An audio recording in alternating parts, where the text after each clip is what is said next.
Hello, ladies and gentlemen. Welcome to the Esteemed FaceTime with Leaders, an initiative by World Development Corporation.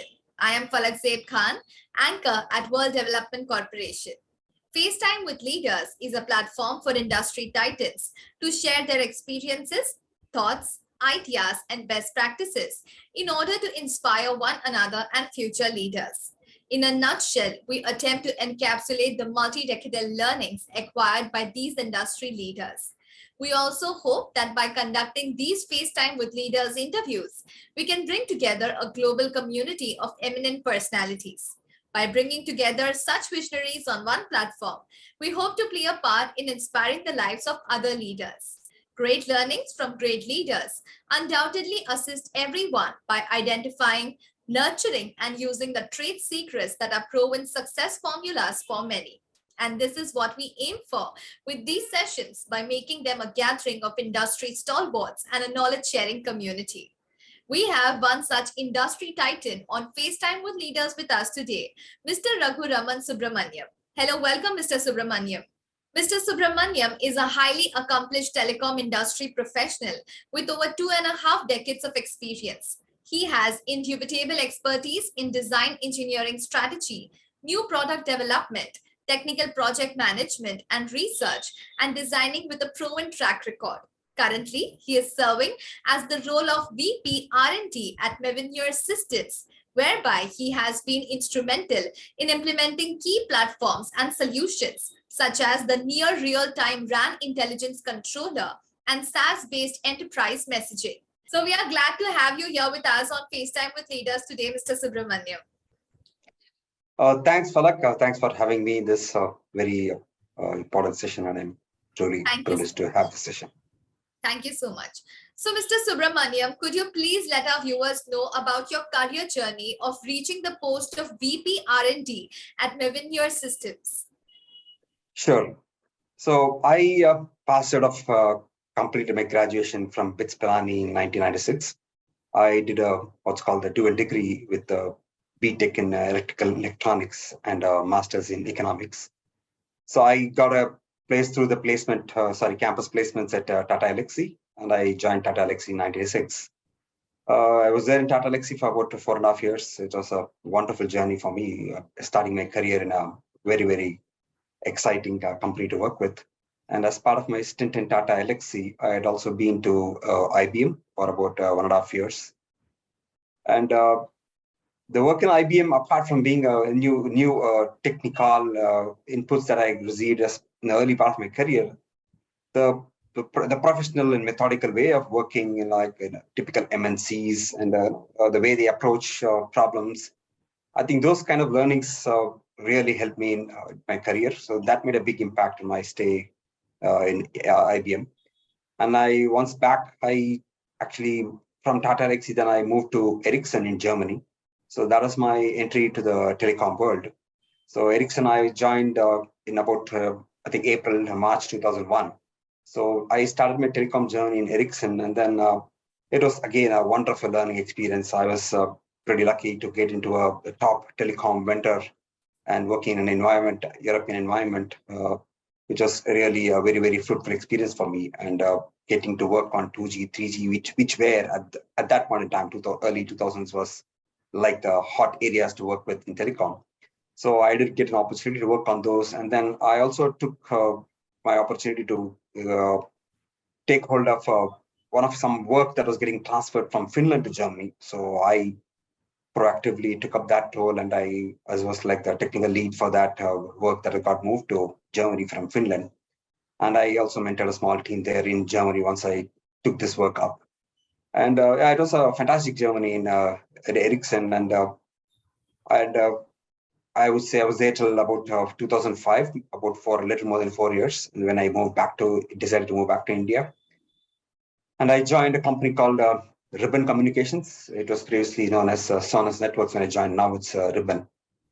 And Ribbon Communications, again, it was actually, they were establishing their setup in Bangalore at that point in time when I joined. So I was like the first member of one of the product lines that was being started up in India as well. So I was like a lead for that, and I joined the team, and then I started mentoring a small team that was formed later once I joined, and then we handled a lot of work that was transferred from the US to India as part of that journey.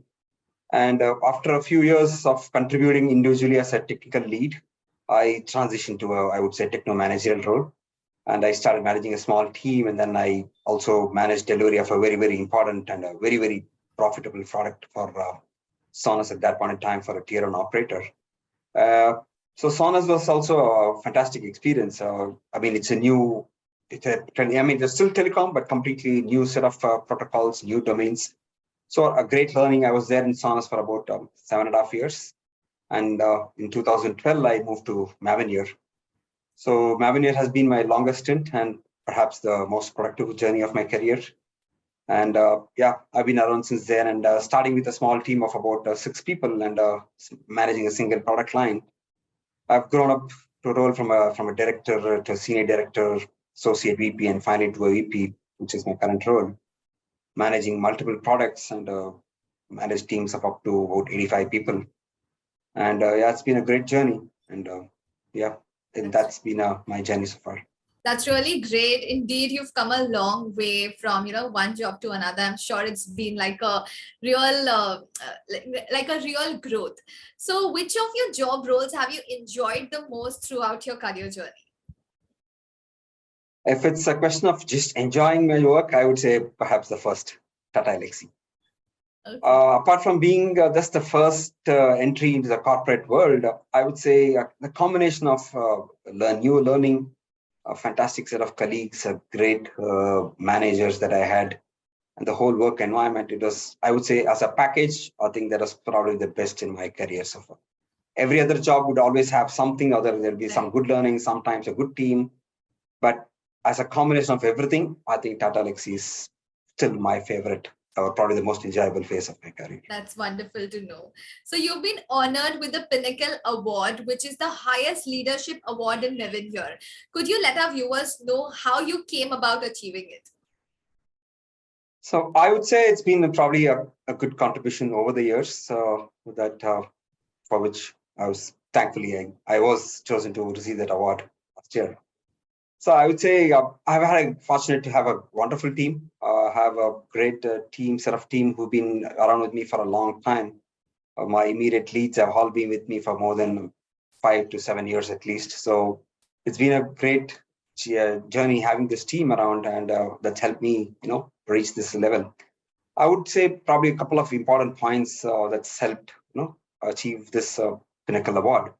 First would be my team, as I said. I think having a team that's around for a long time with a lot of trust and working as partner or as a team, I think that's very, very critical. And that I've been really fortunate that I have a great team and who have been with me for such a long time. And in turn, the team members within next to my immediate leads have also been around for quite a while. So I think that's created like a great work environment. And that's, I would say, probably rate as the single biggest factor in helping me achieve this award. Personally, from my side, I would say I'm not someone who does really any micromanagement. I let the teams work independently, give them enough freedom to take their choices, but always available. In terms of design discussions, technical discussions, or they have to plan the release. Any of these things, I've always been available. And in fact, if it's especially technical, I would like to be a little more proactive. But I've always been available, and it's a very informal atmosphere, I would say, in my team. And I would say, from that perspective, I would fortunate that attrition levels in my team has been historically pretty low compared to like a company average. So from that, I would say my contribution had been more like an enabler to let the teams grow and hit their full potential. And last aspect, probably as a team, for the team to respect you, I think you've got to be technically competent, especially in product companies. It cannot be just doing management or just doing a project management kind of role. You've got to be technically competent for you to earn the respect of your team. Right. I think I've done a fairly decent job of that. I've been able to handle multiple products. So I think everything put together has been, I would say, the reason why finally I did manage to get the Pinnacle Award. Very interesting and wonderful to know. So how do you see the transition from being a technology professional to a board member as independent director? I would think I think it's a natural step for me. I've been, as I said, I've had a fantastic fulfilling career, I would say, when I step back and look at my career. But the career has been focused on pretty, I would say, one aspect of the business, which is R&D and R&D deliverables, right? But I would say to have a rounded, what should I say, an experience as part of a software professional or in a professional career, I think it will be critical to have like a complete idea of how businesses are run. I've not had a chance, as you say, to work like in other areas of the business, like finance or operations or other aspects of the business, right? So from that perspective, I would say a gap that could be filled is perhaps, having to understand how the businesses are run. And there are a couple of ways of doing it. Either you start your own company or you are managing a company as a CEO. I don't plan to start anything on my own, and becoming CEO is a long-term thing. Possible, may not happen as well. So from that perspective, I feel a practical option is definitely probably joining the board as an independent director, where I would definitely get to understand the other aspects of running a business, and as well as I would say fulfill a complete journey, I would say, in my professional career. So what values do you think you can bring to the table as a board member? I think from nowadays and going forward, I think technology is a very key aspect of every business. I don't think businesses can survive without being part of this technology changes that's happening. And with my, I would say, 2.5 decades experience of technology, I would think bringing that part of the components to the board of being technically savvy, being able to understand the technical aspects of the company, what kind of technology they choose, the reasons behind it, the risks associated with it possibly. So I would say I would be able to bring in that kind of competence to the board. Second aspect, having a degree in economics, master's in economics, I always had I would say a good liking to finance kind of economics kind of aspects. And of course, I've not had experience working in that line, but I would think with a good bit of initial learnings, I would be able to step up and add that value to the board in terms of being financially savvy as well, apart from being technically savvy. And third aspect, I would think probably I would pretty good at communication. I've had a good in terms of my communication skills with stakeholders, my team and senior management, and perhaps even sometimes with customers. That's been a strong point. I think so able to communicate clearly with different set of people. So yeah, same thing I would think I'll be able to take it to the board, like whether it's in terms of communicating within the board members or to the key management. So I would think that would also be a value add that I would be bringing to the board. Very interesting to know. So as you were talking about technology, I would like to ask, as someone working closely with technology, what are some of the most remarkable changes you have seen in your field with changes in technology? And what changes do you expect to see with the advent of IoT, AI, ML, blockchain, big data, and Web 3.0? Yeah, I think the telecom world has undergone a tremendous transformation over the past 2 decades or so. I mean, the initial, I would say a couple of decades back, it was everything was control, whole telecom, the heart of telecom, everything was on the network side. But with the advent of smartphones, things have changed quite dramatically. So you have the smartphones, the devices, and their associated apps being extremely intelligent now. And so the role of the telecom network itself in terms of providing your basic voice and messaging services has become quite dumb from that perspective. Actually, the roles have reversed really dramatically. But from that perspective, operators are forced to bring up something new. I mean, they cannot remain just providing just the infrastructure and not do any value add services. That's not going to work because they have severe competition from all these OTT vendors, be it WhatsApp, be it any of the newcomers, right? So they have to provide value add to the consumers. So that's where the newer age technologies, including 5G and going forward 6Gs, are all going to help operators I would say, bring in value add as well as monetize those services. So, for example, the change that is coming in through 5G is it's quite transformational from that perspective. The amount of data that's going to be consumed, or the kind of use cases that they can support, which IoT with the devices, etc. So that's a big change that is coming in, and so these changes have been quite transformational, I would say. In terms of AI or ML, actually, it's already there. So 5G, for example, one of the platforms that I manage, the RAN intelligence controller, AI ML is already part of that. I mean, it helps the telecom, the RAN, radio access network, what we call, to be able to control it intelligently so that you are able to, for example, minimize on the call drops or minimize of handover between different kind of networks, say between 4G and 5G, optimize the bandwidth. So AI ML has already come into the 5G. It's very much already there. In terms of blockchain or Web 3.0, I think it's there, not as part of the core network functionality, but it's, for example, in terms of billing or roaming contracts between operators. I think it's coming in from that angle.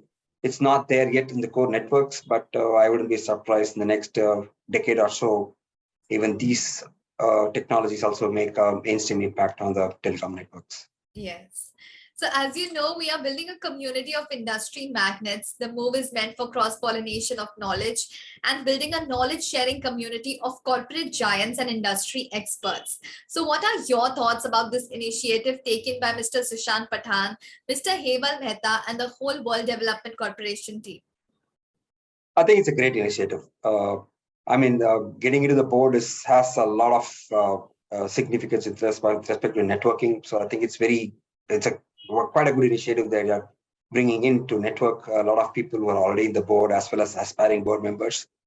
I would say it gives a great chance, right, for especially aspiring board members like myself, for example, to get some knowledge from people who have already been there, who've done it, and gives us quite a bit of confidence in stepping into our new roles, right? And then which definitely helps in terms of a board performance as well. So I think it's a great initiative. So it was fantastic conversing with you, and I'm confident that your insights will inspire future leaders. Thank you so much once again, Mr. Subramaniam, for joining us today. We wish you the best for your future endeavors. Moreover, trust that this initiative by Directors Institute unquestionably expanded the participants' understanding and enriched their minds. Thank you so much once again for joining us today and sharing your wonderful insights with us. I'm sure everyone watching this, it will help them grow in their careers too. Thanks a lot for having me. It was indeed nice talking to you people. Thanks. Thank you so much. Same here. Have a great day. Thank you.